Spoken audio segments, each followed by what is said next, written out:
నమస్తే, welcome to rainbow media. Mopal మండలం మంచిప్ప గ్రామ సర్పంచ్ అభ్యర్థిగా గోత్రుల స్వప్న నామినేషన్ దాఖలు చేశారు. తన భర్త సత్యనారాయణ గతంలో గ్రామ అభివృద్ధి కమిటీ అధ్యక్షుడిగా పనిచేసి అనేక పనులు చేస్తాడని, ఆయన మార్గదర్శకంలో నేను సైతం నడిచి గ్రామాన్ని అన్ని రకాలుగా అభివృద్ధి చేస్తానని స్వప్న తెలిపారు. పార్టీలకు, రాజకీయాలకు అతీతంగా గ్రామ ప్రజలు తమపై నమ్మకం ఉంచి ఒక్కసారిగా అవకాశం ఇవ్వాలని కోరారు. గ్రామాన్ని అన్ని విధాలా అభివృద్ధి చేయడంతో పాటు గ్రామస్తుల కష్టాల్లో పాలుపంచుకొని వారిలో ఒకరిగా ఉంటానని, ఎవరికి ఏ కష్టం వచ్చినా అండగా ఉంటానని ఆమె భరోసా ఇచ్చారు.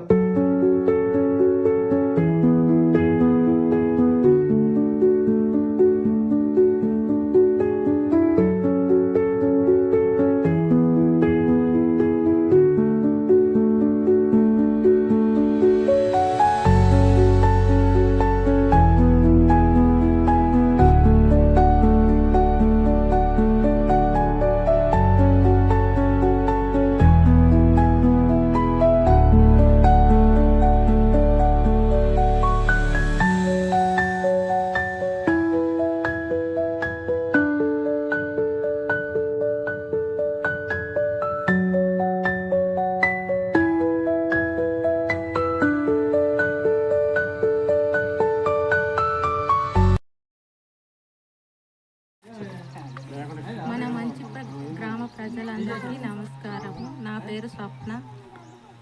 నేను మంచిప్ప గ్రామ సర్పంచ్గా పోటీ చేస్తున్నాను. నా భర్త గతంలో 2 సంవత్సరాలు వీడీసీ అధ్యక్షుడిగా పనిచేశాడు.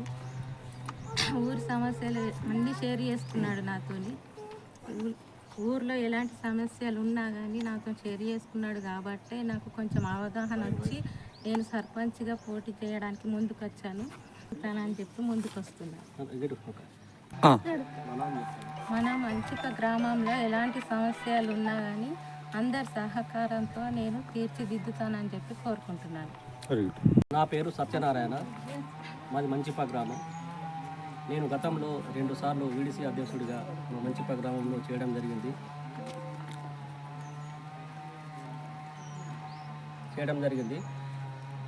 ప్రజెంట్ ప్రస్తుతం ఉన్న పరిస్థితుల్లో ఇప్పుడు మనకు రిజర్వేషన్ అంటే మనకు రాలేదు, ఏది మనకు వచ్చింది ఇప్పుడు మనకు లేడీస్కి వచ్చింది కాబట్టి సర్పంచ్గా అవకాశం నాకు వస్తే నేనే చేద్దామన్నట్టు అని చెప్పి ఎన్నో రోజుల నుంచి ఎదురు వస్తున్నాను. ఎందుకంటే మనకు ఇప్పుడు మన గ్రామంలో ఉన్నటువంటి సమస్యలన్నిటిపైన మనకు ఒక అవగాహన ఉన్నది. ఎందుకోసం అంటే మనం గ్రామంలో ఒక 2 సార్లు వీడీసీ ప్రెసిడెంట్గా చేసినాను కాబట్టి ప్రతి ఒక్క సమస్య పైన మనకు అవగాహన ఉన్నది. ఏ సమస్యను ఎలా పరిష్కరిస్తే బాగుంటుంది అన్న దాని మీద మనకు ఉన్నది కాబట్టి దాంతో నేను సర్పంచ్గా పోటీ చేయడానికి నేను ముందుకు వచ్చిన. కానీ నాకు రిజర్వేషన్ రాకపోయినప్పటికీ, ఎందుకంటే నేను ఇప్పుడు ఏదున్నా కానీ సమస్యని నేను ఇంటికి వచ్చిన తర్వాత మా భార్యతో షేర్ చేసుకునేవాడిని కాబట్టి మా భార్య కూడా ప్రతి విషయము ఏదైనా కానీ మా గ్రామంలో ఉన్న సమస్యలన్నింటినీ ఆమె దృష్టిలో ఉన్నాయి. కాబట్టి ఇప్పుడు లేడీస్కి వచ్చింది కాబట్టి ఆమెని సర్పంచ్గా నిలబెట్టడానికి నేను ముందుకు వచ్చాను. ఎలాంటి సమస్యలు ఉన్నా కానీ కూడా నేను మా భార్య మట ఉంటూ మా భార్యను ముందుకుంచి నేను ఏదున్నా కానీ కూడా మన సమస్యలన్నింటినీ కూడా తీర్చిదిద్దే విధంగా ప్రయత్నిస్తాను. అలాగే మన మంచిప్ప గ్రామానికి వచ్చే నిధులు ఏదైనా గ్రామ పంచాయతీకి ఉన్నా ఏ నిధులు ఉన్నా కానీ ఆ నిధులన్నింటినీ కూడా ఒక సక్రమంగా పనిచేయాలా. ఇంతకుముందు గతంలో ఎవరున్నా కానీ కూడా గతంలో ఎవరు ఏ రకంగా ఖర్చు పెట్టేవారో ఓకే, అది మనకు అది కాదు. ఇప్పుడు ఏ రకంగా పెట్టి మన ఊరి సమస్యలన్నింటినీ పరిష్కరిస్తే బాగుంటుంది అన్న దాని మీద దృష్టి పెట్టి మేము మా వైఫ్ని మంచిప్ప గ్రామ సర్పంచ్గా పోటీ చేసేందుకు ముందుకు గతంలో 2 సార్లు మంచిప్ప గ్రామానికి వీడీసీ అధ్యక్షుడిగా చేయడం జరిగింది.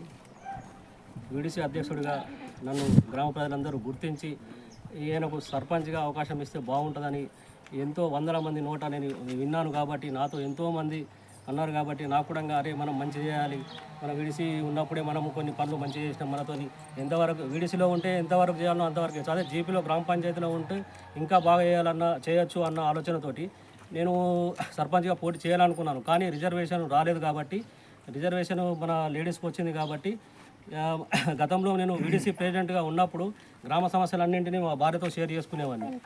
మా భార్య కూడా మన గ్రామంలో ఉన్నటువంటి సమస్యలన్నిటిపైన ఒక అవగాహన ఉన్నది కాబట్టి సరే మా మేడం కూడా తెలుసు కదా, ఏ విషయం ఉన్నా కానీ కూడా తెలుసు కాబట్టి ఆమె కూడా నేను చెప్పిన ఇట్లా మరి లేడీస్కి వచ్చింది, మరి ఏదైనా కానీ కూడా మనం కలిసి చేసుకోవచ్చు, నువ్వు చెయ్యి ఇప్పుడు సర్పంచ్కి అంటే సరే అని చెప్పి ఓకే చెప్పింది. ఏది ఉన్నా కానీ ఆమెకు కూడా ఒక అవగాహన ఉన్నది. విలేజ్లో ఏదైనా సమస్యలు ఉంటే ఏ సమస్యలైనా కానీ మా భార్య ముందుండి ఖచ్చితంగా నెరవేరుస్తుంది. దయచేసి మంచిప్ప గ్రామ ప్రజలందరూ కూడా మమ్మల్ని దృష్టిలో పెట్టుకొని మీ చెల్లెనో మీ బిడ్డనో మీ కూతురు అనుకొని చెప్పి మా భార్యను గెలిపించగలని కోరుతున్నాం.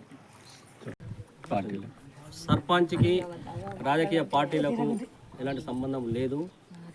గ్రామ ప్రజలందరూ వాళ్ళ ఇష్టం ఉన్న మనిషిని ఎవరి మీద వాళ్ళకి ఇష్టం ఉంటుందో వాళ్ళని గెలిపించుకునే అవకాశం ఉన్నది. కాబట్టి గ్రామ ప్రజలందరూ దయచేసి మీకు దండం పెట్టి చెప్తున్నా, మీరు అందరూ మా పైన దృష్టి ఉంచి కొంచెం గతంలో మేము చేసినటువంటి పనులని దృష్టిలో పెట్టుకొని ఇంతకుముందు మేము ఎలా చేసినాము, మంచిగా చేసినామా, ఎట్లా చేసిండు అనే విషయం మీరు దృష్టిలో పెట్టుకొని కొంచెం మమ్మల్ని ఆదరించి మా భార్యకు ఓటు వేసి మమ్మల్ని భారీ మెజారిటీతో గెలిపించుకుంటారని కోరుకుంటున్నాను.